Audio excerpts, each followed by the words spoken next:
அனைவருக்கும் வணக்கம். பட்டறிவில் பகுத்தறிவு என்ற தலைப்பின் கீழ் இன்று நாம் சிந்திக்க இருக்கின்ற அற்புதமான ஒரு தலைப்பு கோலம் பத்தினது. நம்ம எல்லாருக்குமே தெரியும், இன்றைய காலகட்டத்திலும் கோலம் போடுவது என்பது நம் வழக்கத்தில், நம் கலாச்சாரத்தில், நமது பண்பாட்டில் ஊறிய ஒரு விஷயம். அது ஏன் அந்த கோலம் போடுறாங்க, எப்படி போடணும் அப்படிங்கிறத நாம கொஞ்சம் ஆராய்ச்சி பண்ணி பார்த்தோம்னா அதுல நிறைய மருத்துவ குணங்கள் இருப்பதை நாம் உணர முடியும். அதாவது அந்த காலத்துல எல்லாம் கோலம் போடுவது அப்படின்னு சொன்னா 4:30-5 மணிக்கு காலையில எழுந்து வாசல் தெளித்து குனிந்து இருந்து அந்த கோலத்தை போடுவார்கள். எப்படின்னா, சூரியனுக்கு முதுகுத்தண்டு தெரிகிற மாதிரி அவங்க நிற்பாங்க, வளைஞ்சு நிற்பாங்க. அது ஒரு விதத்தில் யோகாசனம் என்று சொன்னாலும் நேரடியாக விட்டமின் டி அப்சார்ப் ஆகிற ஒரு சூழல் ஏற்பட்டிருந்திருக்கு. அதனால தான் அந்த காலத்தில் உள்ளவங்களுக்கு இன்னைக்கு சொல்கிற மாதிரி விட்டமின் டி டிஃபிஷியன்சி அப்படின்னு சொல்கிறது நிறைய அளவில் நம்ம பார்க்க முடியாமலே இருந்தது. ரெண்டாவது, இந்த கோலம் எப்படி போடுவாங்க அப்படின்னு பார்த்தீங்கன்னா, அரிசி மாவில் தான் அதை கலந்து போடுவாங்க. அந்த அரிசி மாவோட கொஞ்சம் மஞ்சளும் சேர்த்து போடுற வழக்கமும் நம்ம ஊரில் இருக்கிறதா பார்க்குறோம். மாக்கோலம் என்றே அதற்கு பேர். நாம் இன்னைக்கு சொல்கிற மாதிரி மாக்கோலம்னு சொல்லிட்டு சுண்ணாம்பு பொடியில் போடுற வழக்கம் நமக்கு கிடையாது. அரிசி மாவில் கோலம் போடுற வழக்கம் உண்டு. அப்போ இதில் எல்லாரும் கேட்பாங்க, அரிசி மாவு கோலம் ஏன் போடுறோம் அப்படின்னுட்டு. மற்ற உயிர்கள், அதாவது எறும்பு, குருவி போன்றவைகளுக்கு உணவு வழங்குவது என்பது நமது கலாச்சாரத்தில் ஒன்று என்பதனால அந்த கோலத்தை போடும் வழக்கத்தை உண்டாக்கினார்கள் நம் முன்னோர்கள். அப்ப என்ன ஆகுது, கோலம் போடும்போது இவங்களுடைய கலை நயமும் வெளியில தெரியுது.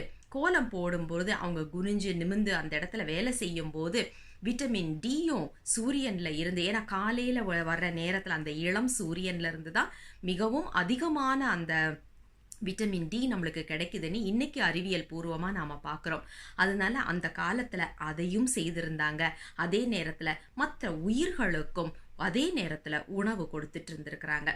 இப்ப அடுத்த ஒரு கேள்வி வரலாம், ஏங்க எறும்புக்கு சாப்பாடு போடுறோன்னு வாசல்ல போட்டோம்னா எறும்பு வர்ற நேரத்துல நாம வெளியில போயிட்டு உள்ள வந்துட்டு இருக்கும் போது எறும்பு மிதிச்சு கொன்னுடுவோம் இல்லையா அப்படின்னு சொல்லி ஒரு கேள்வி வரலாம். இது எல்லாருக்கும் மனசுல வர்ற ஒரு கேள்விதான். என்னைக்காவது எறும்பு அந்த அரிசி மாவை சாப்பிட்டு நாம பார்த்துருக்குறோமா அப்படின்னா பெரும்பாலான உண்மையான விஷயம் பதில் என்னவா இருக்கும்னா இல்லை அப்படிங்கிறது தான் இருக்கும். எந்த ஊர்லையாவது, எந்த நாட்டிலையாவது, எந்த இடத்துலையாவது அதிகமான சூரிய வெப்பம் இருக்கிற ஒரு இடத்துல எறும்பு வெளியில போய் நம்ம பார்ப்போமா? பார்க்க மாட்டோம். அப்ப என்னன்னா, இவங்க காலையில போடுற அந்த கோலம் அப்படியே அந்த மாவு அங்கேயே தங்கி இருக்கு. வெயில் பட்டு பட்டு அந்த மாவு லேசா வருந்தும் போயிருக்கும். எறும்புகள் வெளியில வர்ற நேரம் பார்த்தீங்கன்னா சந்தியா காலம் என்று சொல்லப்படுகின்ற சூரியன் அஸ்தமித்த காலத்துல தான் அது வெளியில வரும். அப்ப சூரியன் மறைந்த பிறகு இந்த எறும்புகள் நல்ல பகல் முழுக்க அந்த வெயில்ல காஞ்ச அந்த அரிசியை கொண்டு போய், அந்த சின்ன அரிசி மாவை கொண்டு போய் அது அதோடைய தேவையான இடத்துல போய் அதை பதுக்கி வைத்து கொள்ளும். ஏன் அப்படின்னா, மழை காலத்தில் அவர்களுக்கு சாப்பாடு வேணும்னா அப்ப எங்க போய் அவங்க தேடுவாங்க? அவங்களுக்கு வேற இடம் கிடையாது. அப்ப நல்ல இயற்கையிலேயே வறுத்த அரிசி மாவு அவர்களுக்கு உணவாக சேமித்து வைப்பதற்கு கிடைக்கின்றது. முக்காவாசி எறும்பு எத்தனை மணிக்கு சாப்பிடுதுன்னு பார்த்தீங்கன்னா இரவு நேரத்துல தான் வரும். சாப்பிடுதுன்னு இல்லை, எடுத்துட்டு போறது.